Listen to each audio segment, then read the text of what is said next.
आक्रोश में लोग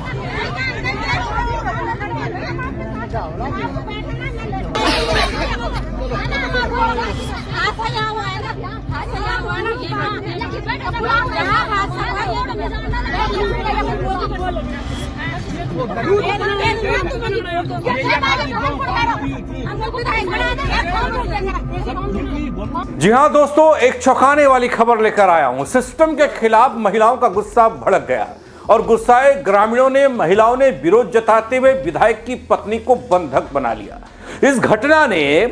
इस एक घटना ने दगड़ी सुरक्षा व्यवस्था और प्रशासन की जवाबदेही पर वो सवाल खड़े किए, वो तमाचा मारा जिससे ना ये लगा कि ऐसा ही होना चाहिए, बल पकड़ के बांध देना चाहिए बल उन तमाम जिम्मेदारों को जिनकी जिम्मेदारी सरकार तय नहीं कर पाती, जिनकी जिम्मेदारी मंत्री तय नहीं कर पाते, जिनकी जिम्मेदारी विभाग के वो तमाम बड़े अधिकारी नहीं तय कर पाते और एक मासूम बच्ची की जान चली जाती है। मैं आपको इस पूरे घटनाक्रम की हर परत को बताने के लिए आया हूं, क्योंकि महिलाओं का गुस्सा यूं ही नहीं है, एक मासूम की जान की कीमत मांग रही है महिलाएं। नमस्कार, पहला मैं पंकज रौतेला, आप देख रहे हैं अपना उत्तराखंड न्यूज। दोस्तों, उत्तराखंड के पौड़ी जिले के विकासखंड जोहरी खाल से एक दुखद और चौंकाने वाली खबर आई। खबर तो 2-4 दिन पहले आ गई थी, लेकिन खबर का अंत इस कदर होगा हमें अंदाजा नहीं था। क्योंकि जब खबर आई, खबर इतनी सी थी कि ग्राम पंचायत वर्षवार में एक गुलदार ने 1.5 वर्षीय बच्ची को अपनी चपेट में ले लिया, उस पर हमला कर दिया और वो हमला जानलेवा था। बस दुआएं इस बात की थी, प्रार्थनाएं इसलिए की जा रही थी क्योंकि अस्पताल में जिंदगी और मौत के बीच वो बच्ची जूझ रही थी।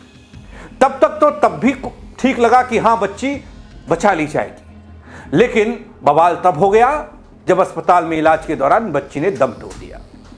इस घटना के बाद ग्रामीणों में वन विभाग के खिलाफ ऐसा गुस्सा फूटा कि लोग सड़क पर आए और सड़क पर ही नहीं आए, सवालों के साथ विधायक की पत्नी का घेराव हो गया। दोस्तों, मैं आपको इस खबर के बारे में बताऊं, सिलसिलेवार बताऊं। पहले आपको एक तस्वीर दिखाना चाहता हूं। वैसे ये पहली मर्तबा नहीं है, मैं ऐसी तस्वीरें आपको पहले भी दिखाता रहा हूं, जब जन मुद्दों को लेकर बीजेपी के नेता, बीजेपी के विधायक, यहां तक कि सांसद और यहां तक कि बीजेपी के अध्यक्ष लोगों के गुस्से का शिकार हो गए। पहले आप हंगामा देखिए, फिर खबर बताऊंगा। आक्रोश में लोग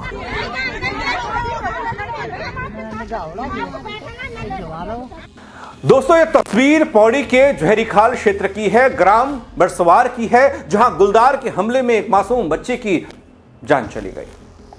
घटना के बाद विधायक की पत्नी नीतू रावत मौके पर पहुंचती हैं, लेकिन स्थानीय लोगों ने एक नहीं सुनी, सिंपैथी नहीं, वो कह रही थी सियासत कर रही हैं आप।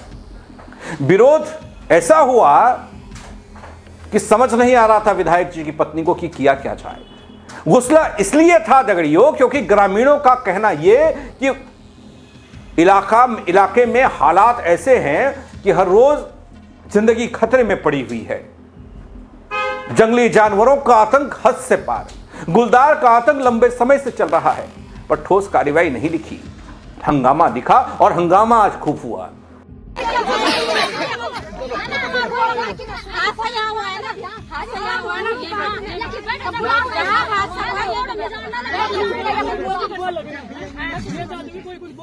दोस्तों, ये जानकारी आपको मैं दे दूं कि क्षेत्र के बीजेपी के विधायक हैं दिलीप रावत साहब कई बार जनता के बीच में जाते रहे, उनकी समस्याओं की बात करते रहे, लेकिन जनता उनके आश्वासनों पर सवाल करती रही। लेकिन आज की स्थिति क्या है? क्यों विधायक नहीं पहुंचे? विधायक की पत्नी पहुंची महिलाओं के बीच में, लोगों के बीच में, जबकि जिम्मेदारी विधायक की होती है। दोस्तों, पता यह चला कि गले में संक्रमण की समस्या से जूझ रहे हैं विधायक साहब। 15 जनवरी 2026 से मुंबई के सर एचएन रिलायंस फाउंडेशन अस्पताल में भर्ती हैं, इलाज करा रहे हैं, और यही वजह थी कि उनकी पत्नी लोगों का हाल जानने, सांत्वना देने उस परिवार को उस गांव में पहुंची थी जहां पर गांव पहले से गुस्से में था बल। लेकिन असली मुद्दा तो इससे बड़ा है ना। मुद्दा यह नहीं कि विधायक के गले में खराश हो गई, विधायक अस्पताल में भर्ती इलाज करा रहे हैं। मसला यह नहीं है ना, विधायक नहीं तो उनकी पत्नी उनकी जगह पर जाएंगी। मसला क्या है वो देखिए। असली मुद्दा इससे बड़ा है और जगह जगह हो रहा हमला है। बच्चे, महिलाएं, बुजुर्ग सब डरी हुई हैं। बल ये स्थिति किसी आपातकाल से कम तो नहीं है अपने पहाड़ के लिए, पहाड़ियों के लिए। फिर भी वो रवैया वही पुराना वाला, हमला होता है, कर रहे हैं, मौके पर पहुंचते हैं, कुछ दिन चर्चा खूब होती है बल, और फिर सब कुछ वैसा बीत जाता है। अगर सच में गंभीर इसे माना जाता दगड़ियों, तो स्थिति पर कदम उठाया जाता ना, स्थायी कदम जमीन पर दिखाई देता ना, सिर्फ दौरे नहीं होते, सिर्फ बयान नहीं आते, क्योंकि हर बार अगली घटना का मतलब किसी और का घर का उजड़ना होता है। और बीते कई महीनों से हम ये देख रहे हैं, मैं ये दिखा रहा हूं, बता रहा हूं। मैंने कहा जो जिम्मेवारी दे रखी है वो केवल विभाग को दे रखी है, जिसका ये काम है, न कि कोई जनप्रतिनिधि और न कोई एक चुना हुआ आदि उस। मैं ये कहता हूँ कि जो प्रतिनिधि है उसका ये काम नहीं है कि वो 24 घंटे में बंदूक लेके रहे। ये वन विभाग का काम है, उनको नौकरी मिली हुई है, पैसे मिल रहे हैं, उन्होंने वहाँ लापरवाही की है, उनके पूरे जिम्मेवार हुए हैं। वन विभाग पूरी तरह से, प्रशासन पूरी तरह से वहाँ का जिम्मेवार है। जो हमारी छोटी सी बच्ची को निवाला बना दिया गया है, और पीड़ा तो मेरे पूरे उसकी है, उत्तराखंड की, जहाँ बाग लगा हुआ है। दोस्तों, इससे पहले इस हंगामे और वन विभाग की घेराबंदी एक तरफ, सवाल पहाड़ से लेकर मैदान तक सुनाई दे रहे हैं शोर के रूप में, लेकिन यह आक्रोश यूं ही नहीं, जैसा मैंने आपको कहा, क्योंकि जिस तन लागे वो तन जाने। जी हां, उस तन में ऐसी लगी है चोट कि कोई भी मरहम काम नहीं करेगा उस परिवार के लिए। लैंसडाउन से बेहद दुखद और झकझोर देने वाली यह खबर, लोगों का सड़क पर उतरना यूं ही नहीं है। लैंसडाउन विधायक और विधानसभा क्षेत्र में विधायक की पत्नी का घेराव यूं ही नहीं है। बरसवार में गुलदार के हमले से एक बच्ची की मौत यूं ही नहीं है। दरअसल यह सिस्टम की मर चुकी वो आत्मा है जो काम नहीं कर रही। जिसने अस्पताल में दम तोड़ दिया वो कौन थी? वो पहाड़ की एक बेटी, एक बच्ची थी, एक परिवार का उजाला थी, लेकिन सिस्टम को फर्क ही नहीं पड़ता। आज गांव में गुस्सा इसीलिए है, डर इसीलिए है, हर घर वही सवाल पूछ रहा है, हर जुबान वही बोल रही है, अगला नंबर किसका होगा? बल विभाग वालों ये भी बता दो, विधायक जी ये भी बता दो। विधायक की पत्नी आई तो उनसे भी यही पूछा, बता दो अगला नंबर किसका होगा, कहां किसके घर पर सांत्वना देने पहुंचो। दोस्तों, ये पहली कोई घटना नहीं है, पहली कोई घटना नहीं है। पिछले कई महीनों से उत्तराखंड के अलग अलग पहाड़ी जिलों में गुलदार, भालू, बाघ के हमलों की खबरें लगातार आई।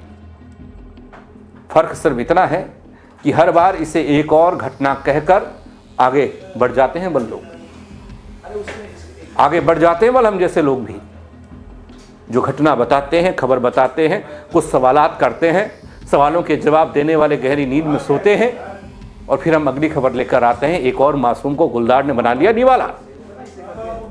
गांव में लोगों की जिंदगी थमसी जाती है।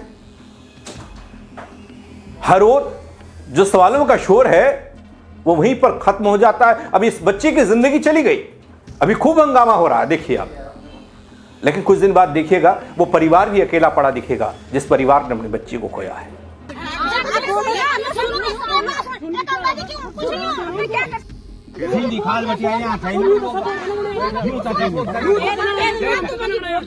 दोस्तों, यहां सबसे बड़ा सवाल जवाबदेही का है। मैं बार बार हर वीडियो में, हर बात, हर खबर पर, हर मासूम की जिंदगी जाने पर, हर बुजुर्ग पर हो रहे हमले पर मैं करता जरूर हूं। वन मंत्री ने अब तक क्या ठोस जिम्मेदारी ली? क्या कोई साफ कार्य योजना सामने आई? हाँ, मुख्यमंत्री धामी जी बड़ा अच्छा काम कर रहे हैं प्रदेश में, लेकिन धामी जी जरा सा इन जंगली जानवरों की तरफ भी देख लो। मुख्यमंत्री की तरफ से एक्शन प्लान क्या आया, कौन सा आया, मुझे नहीं मालूम। आया भी होगा तो कागजों से जमीन पर उतरा या नहीं उतरा, मुझे नहीं मालूम। मैं दिन भर खबरें खाता भी हूं, खबरों में जीता भी हूं, खबरों में रहता भी हूं, आपको बताता भी हूं। दोस्तों, एक मासूम बच्ची का यूं चला जाना सिर्फ एक आंकड़ा नहीं हो सकता अपने प्रदेश के लिए। यह सिस्टम की असफलता है, सिस्टम पर लग चुके जंग की यह निशानी है, मर चुकी सिस्टम की उस आत्मा की यह गवाही है। जंगल के किनारे बसे गांव में रहने वाले लोगों के लिए कोई सुरक्षा प्लान नहीं, सुरक्षा की मांग, और उस मांग पर कोई बयान नहीं, कोई सांत्वना नहीं, कोई भरोसा नहीं। ये कब समझ में आएगा बल? भारी सुरक्षा के बीच जिंदगी जीने वाले लोगों को, फिर वो वन मंत्री हो या फिर मुख्यमंत्री खुद क्यों ना हो, वन विभाग पर सवाल करना ही अब बेईमानी सा लगता है दगड़ी। इस विभाग को लगता है कि आम इंसान की जिंदगी को ये गाजर मूली की तरह समझते हैं। तभी तो एक मासूम बच्ची की जिंदगी चली जाती है, ये मासूम बच्ची की जिंदगी चली जाती है। क्यों भाई? केवल सिस्टम की नकारापन की वजह से, नहीं ठोस प्लानिंग होने की वजह से, सिस्टम पर लग चुके जंग और नहीं ऐसी कोई योजना होने से जिस पर आप ढिंडोरा पीटते हैं कि इस बार तो बेहतर आपदा आती है, आपदा में आपदा प्रबंधन विभाग फेल, जंगली जानवरों का आतंक बढ़ता है, वन विभाग की योजना फेल, और भी कई सारी चीजें होंगी। ये मौत यूं ही नहीं है। बीते कुछ महीनों में तो ये देखने को मिला दोस्तों, वन विभाग गश्त निगरानी, त्वरित रेस्क्यू, पिंजरे लगाना, वो क्या बोलते हैं, इंजेक्शन लगाते हैं जिसको, ट्रैंक्विलाइजेशन, इसका टीम का होना, मुआवजा, संवेदनशीलता, सुरक्षा व्यवस्था सब कटघरे में खड़ी है। जिन पर तुरंत काम होना चाहिए वो कटघरे में खड़ी है, लेकिन करेगा कौन, कैसे और कब? न जाने कितनी बलियां और चाहिए बल इस विभाग को, इस सिस्टम को। आज एक परिवार उजड़ा है, कल किसी और का घर भी उजड़ सकता है। यही सबसे डरावनी सच्चाई दगड़ी अपने प्रदेश की है।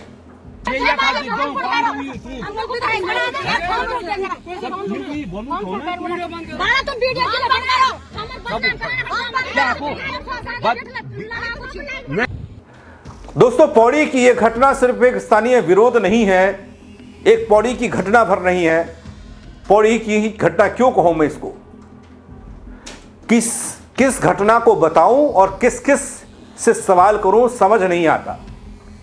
सुरक्षा और प्रशासन की जिम्मेदारी पर बड़े सवाल होते आ रहे हैं, ऐसी व्यवस्था करती आ रही है, ऐसी तस्वीरें आ रही हैं। महिलाओं का गुस्सा भी देखा जाता है, रोना और बिलखना भी देखा जाता है उस परिवार का जो अपनों को खोता है। नागरिक अपनी सुरक्षा का हक मांगते हैं, न्याय के लिए हर हद तक जाते हैं, लेकिन मिलता जुलता कुछ नहीं। अब प्रशासन यह जिम्मेदारी संभालने को तैयार है, बल दावा किया जाता है, लेकिन हालात दोबारा से वही बनते हैं। नियम कानून सब एक तरफ, कार्यवाही सब एक तरफ, और हालात दूसरी तरफ। जो मुंह चिल्लाते हैं वन विभाग को, सुबोध उनियाल साहब को, वन मंत्री हमारे, कोई ठोस जवाब नहीं है। क्यों नहीं है, कब मिलेगा, कैसे मिलेगा, राम भरोसे। लेकिन इस खबर पर आप क्या कहेंगे, कमेंट के जरिए अपनी राय दीजिएगा, बताइएगा, खबर को शेयर करिएगा, लोग अपनी राय दे पाएं, अपना गुस्सा एक बच्चे की मौत पर जाहिर कर पाएं। और कब तक बलियां देनी पड़ेंगी हमको, शेयर करिएगा दगड़ी। मेरे साथ जुड़ने के लिए बहुत शुक्रिया आप सभी का। जय उत्तराखंड। आक्रोश में लोग